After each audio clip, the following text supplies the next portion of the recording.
We are now in the Valley of the Moon. From the top, we see the river Nirawahu.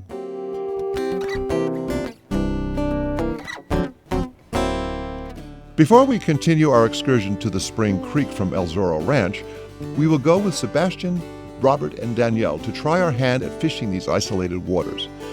The small river had been tempting us ever since we spotted it from the condor's resting ledges. Sebastian and Danielle said they had never heard of anyone fishing it. This particularly excited Robert because he could not think of any time in his life when he had fished when no one else had ever fished before.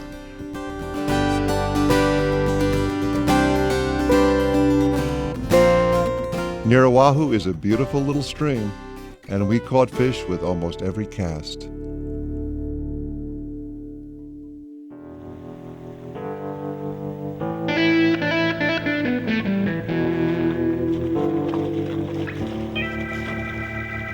Vamos al Zorro a pescar el Spring Creek y probar suerte con las barrones.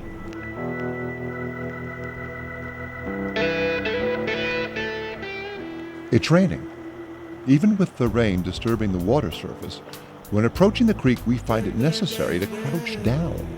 The fishing conditions are very demanding, even for the experts who have fished the stream many times before.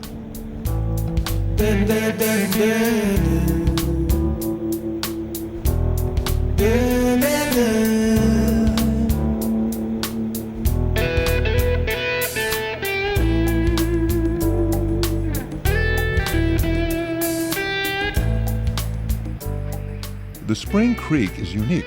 Few springs are as narrow and deep as the Zorro, and banks are deeply undercut.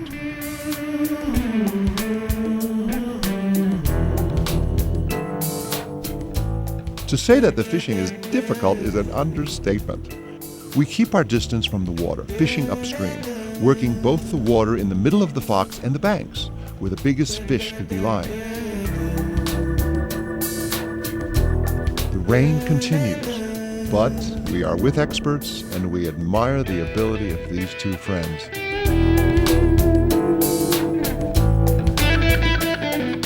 Danielle and Sebastian have formed a team in search of the best places.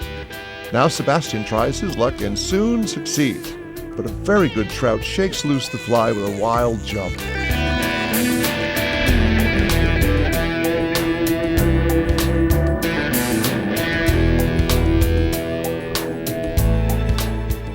After experimenting with different lines, floating, sinking, and different flies, Danielle finally has a take.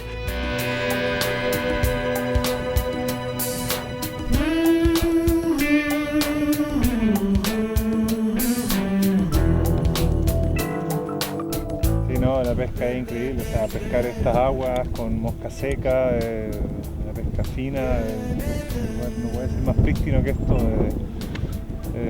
no tiene precio.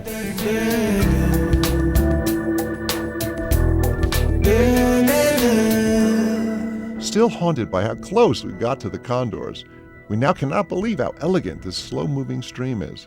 Professor Hausman from Blue Ribbon Trout Streams in Montana swears it is the most remarkable spring creek he has ever seen.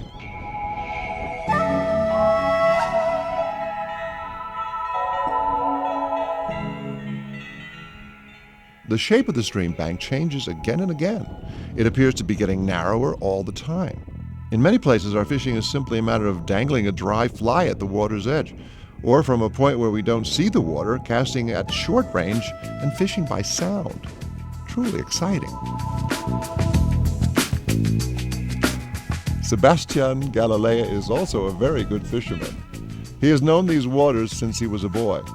Within a short time, he has several great takes and one spectacular catch.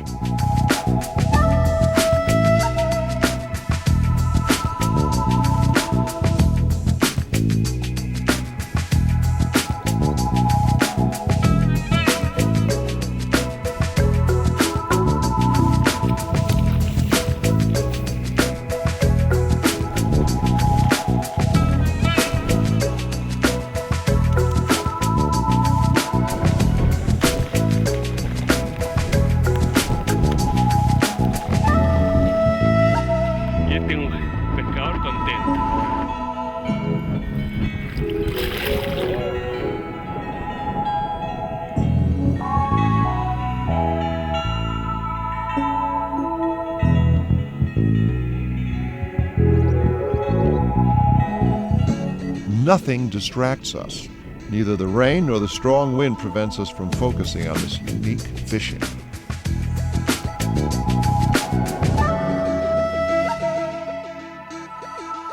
Up until this time, they had been leapfrogging one another so as not to spook the fish, but now they each fish on their own. Sebastian has a new catch, another very nice trout. Like almost all the fish in this spring creek, a brown.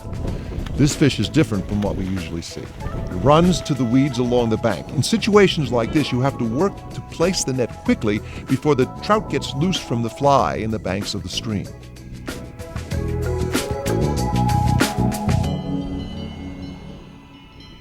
For this fish, Sebastian used a number 3 tippet and used a large dry fly resembling a beetle.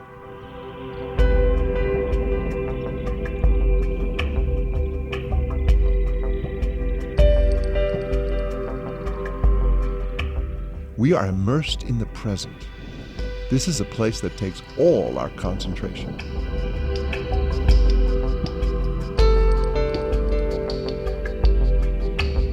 It seems that the narrower the stream becomes, the bigger are the trout that it hides.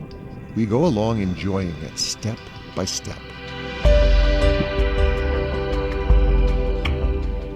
Again, the changing light lets us know that the afternoon will soon turn to night and we must get back to the lodge. But just as we're starting to pack it in, it's time for more action. Danielle brings in another brown, a very nice one. La trucha estaba más arriba. La trucha se dio vuelta, se descolgó y bajó y la tomó muy lindo. Y como había alta corriente, de hecho pensé que la iba a perder porque no podía tensar la línea, pero finalmente estaba bien enganchada.